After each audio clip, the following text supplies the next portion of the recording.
हमने सिर का ताज बनाया, ताज तिलक दिल तख्त बिठा सर चमर डोलता है। वंडरफुल बात बताओ शिव बाप बोलता है, वंडरफुल बात बताओ शिव बाप बोलता है। शिव रचता रचना का पालन करता रचना का।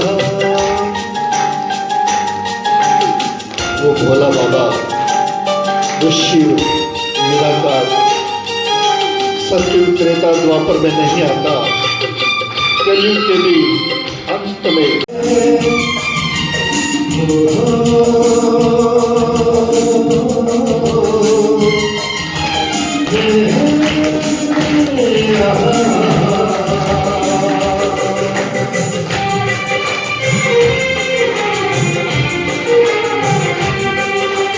शिव रचता रचना का पालन करता रचना का, शिव रचता रचना का पालन करता रचना का।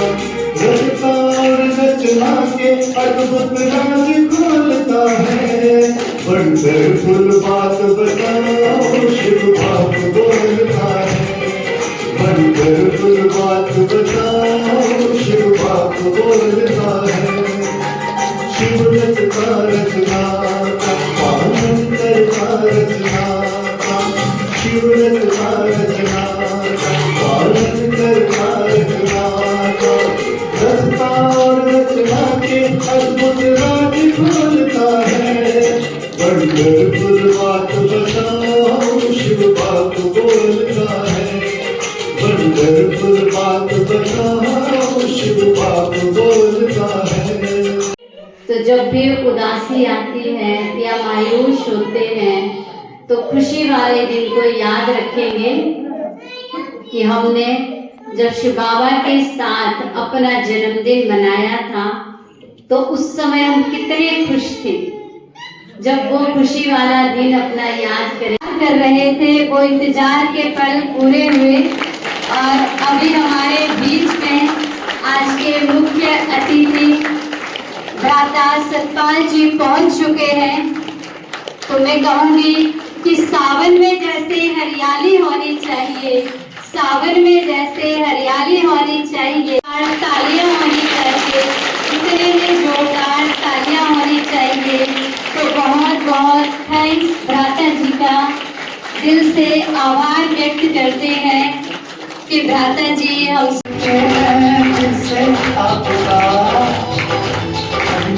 करते हैं जिससे आपका स्वागत करते हैं, जिससे आपका अभिनंदन करते हैं, जिससे आपका।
से रावण बनता है।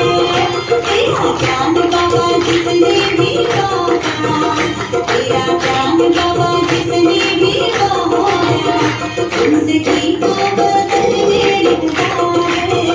सुख सागर वो जब से मिला है, ज्ञान रत्नों से रावण बनता है, ज्ञान रत्नों से रावण बनता है।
वो उनके पास नहीं है। इस भाग दौड़ भरी भीड़ में, भाग दौड़ भरी जिंदगी में खुद से बात करने के लिए और खुदा से बात करने के लिए उनके पास टाइम नहीं है। इसीलिए आज सभी के मन इतने अशांत हो गए हैं, दुखी हो गए हैं, और अभी परम पिता परमात्मा शिव को इस धरा पर आए हुए 88 वर्ष बीत चुके हैं, और परमात्मा हमें वो संदेश देने आया है, संदेश दे रहा है कि मेरे मीठे प्यारे बच्चे, कैसे हमारे जीवन में सच्ची शांति आएगी, सच्चा सुकून आएगा, क्योंकि वो शांति और सुख का सागर है।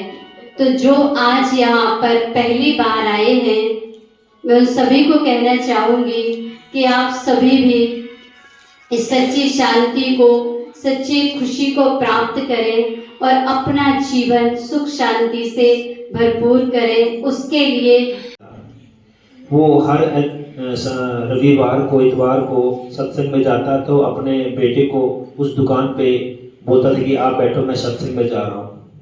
एक बार क्या हुआ, वो बेटा बोला कि पिताजी आज मैं सत्संग में जाना चाहता हूँ। बोले ठीक है बेटा, आप जाइए सत्संग में। जब वो बेटा सत्संग में गया, उसने सत्संग सुना, बड़े ध्यान से सुना। वो सत्संग के बाद वो सीधा दुकान पे आया।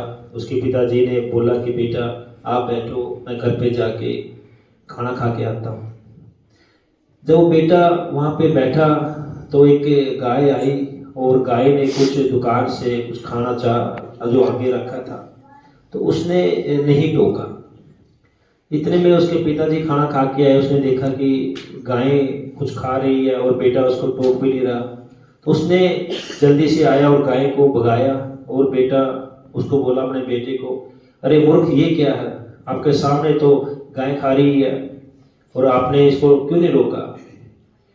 तो बेटा बोलता है कि पिताजी आज ही तो मैं सत्संग में गया था, और आज ही मेरे को वहाँ से पता चला कि अपनी कमाई का 10वां हिस्सा हमें दान करना चाहिए, और मैंने देखा आपने कभी कुछ कोई दान ही नहीं किया, तो मैंने सोचा चल गाय आ रही है, ये कुछ खा लेगी। तो पिताजी बोलते तेरा सत्संग जाना बंद, तू सत्संग में नहीं जाएगा, ऐसे तो तू सारी दुकान लुटा देगा। कहने का भाव ये होता है कि हम सत्संग में जाते हैं तो जो बातें सत्संग में बोली जाती हैं, हम उनको कितना अपने जीवन में उतारते हैं। मेन मुख्य ये होता है। कुछ माताएं आती है, घर में लड़के आती है कि मैंने सत्संग में जाना है, मैं तो जाके रहूंगी नहीं। अगर घर में क्लेश है, उसकी वजह से आप सत्संग में आते हो, तो वो जो सत्संग में आने का कोई फायदा नहीं होता, उसमें घर में क्लेश पड़ता है। एक बहन बोली महाराज जी से, महाराज मैं सत्संग में तो आना चाहती हूँ, लेकिन मेरे घर वाले बिल्कुल भी नहीं आना देते, मेरे सास ससुर मेरे से बहुत झगड़ते हैं। तो कुछ ऐसा कीजिए कि वो मुझे सत्संग में भेजे। तो महाराज जी ने बोला, बेटा सत्संग में क्यों आते हो, मत आया करो। अपने अंदर ऐसी श्रद्धा, ऐसा प्रेम भाव पैदा कीजिए घर पे रह के कि आपके ससुर आपकी ताकत होती है, प्यार में सबसे बड़ी ताकत होती है। तो 6-7 महीने बाद वो बहन फिर सत्संग में आ गई, फिर महाराज जी से मिलना हुआ। महाराज जी ने बोला कि अरे बेटा, मैंने आपको मना किया था आने से सत्संग में, आप क्यों आ गए? तो बोले, महाराज आज मैं अकेले नहीं हूँ, मेरे सास ससुर भी साथ में आए हैं। ये ताकत होती है संतों की, ये ताकत होती है संतों की बातों की। और जो ये मनुष्य का जामा है, जो मनुष्य का शरीर है, हम सबको पता होना चाहिए कि हमें 84 लाख दुनियों के बाद मिला है। 84 लाख। और सबसे उच्च जो जामा होता है ये मनुष्य को होता है। और एक मनुष्य के जामे को ही ये पावर है, वो शक्ति है, वो ईश्वर की प्राप्ति कर सकता है। बाकी किसी में नहीं है, गाय भैंस कुछ किसी में वो पावर नहीं है कि वो भगवान को प्राप्त कर सके।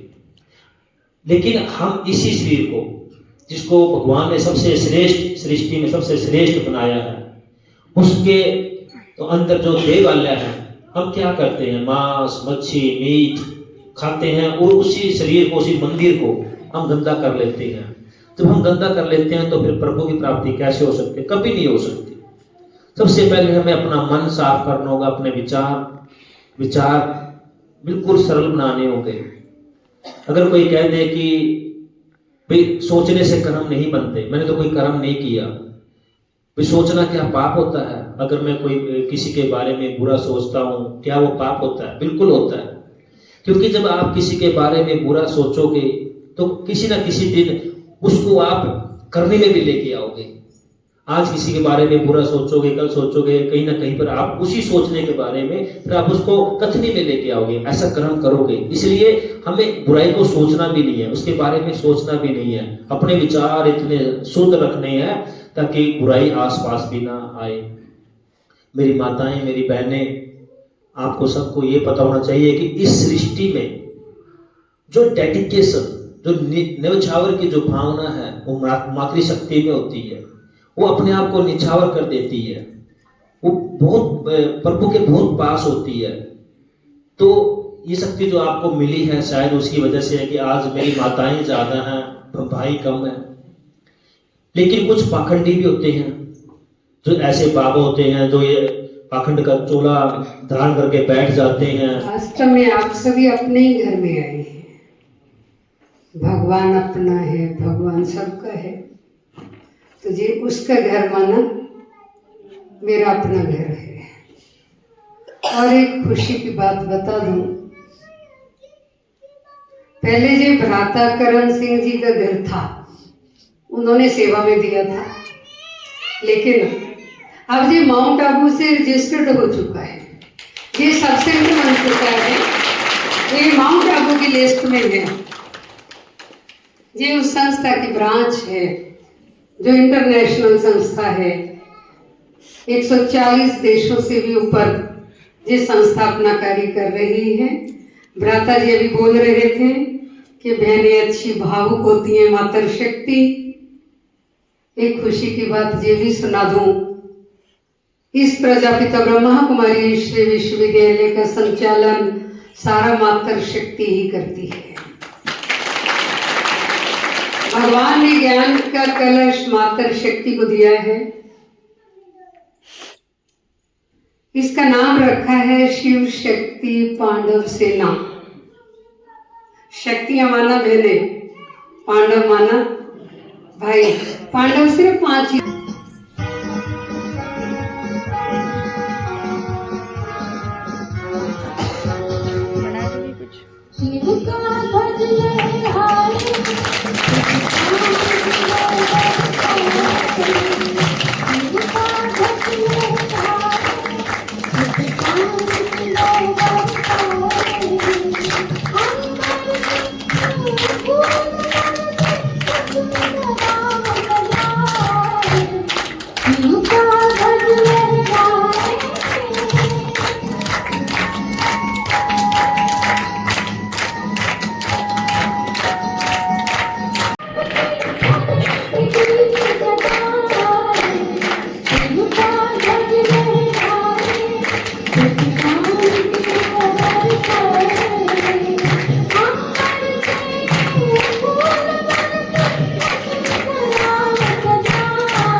के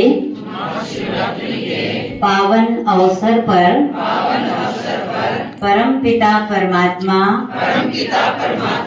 निराकार ज्योति बिंदु शिव बाबा के लहराते हुए पावन ध्वज के नीचे मैं आत्मा यह प्रतिज्ञा करती हूँ इस धरा पर आए हुए परमात्मा शिव से अपना संबंध जोड़ेंगे 5 विकारों को छोड़ेंगे पवित्रता को अपनाएंगे सदा खुश रहकर सबको खुशियाँ बांटेंगे सबका कल्याण करेंगे इस धरा से अज्ञान अंधकार को मिटाकर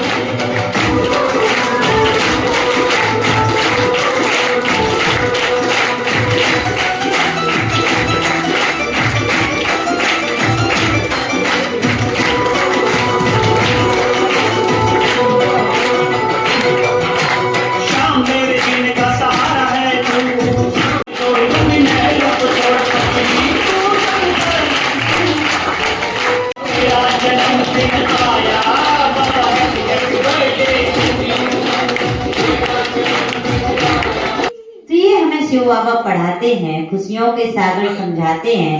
और अभी मैं आपको बता दूं, कलयुग की बिल्कुल अंतिम घड़ियां चल रही हैं और इस युग का नाम है संगम युग।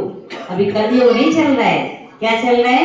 संगम युग। और संगम युग में भगवान शिव धरा पर आते हैं, जो अभी आए हुए हैं।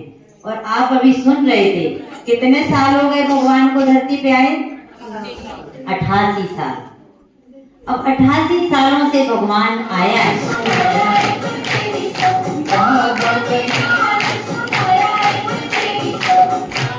सभी ताले से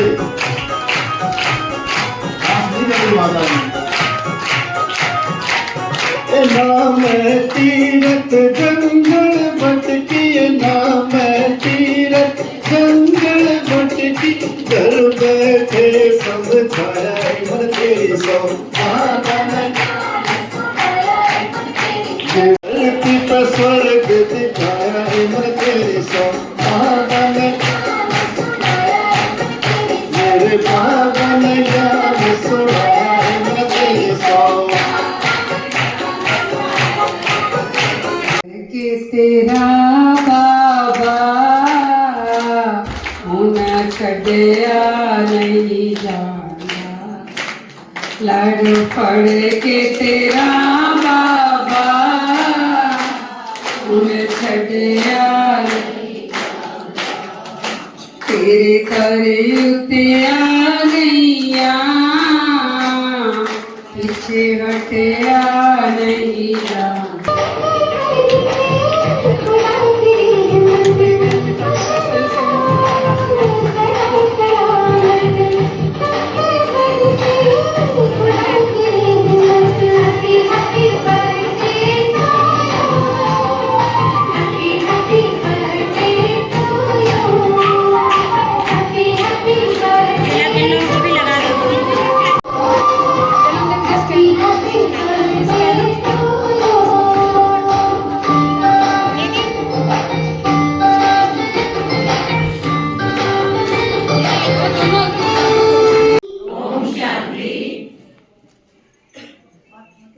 ज्ञान, पवित्रता, प्रेम, शांति, सुख, शक्ति, आनंद।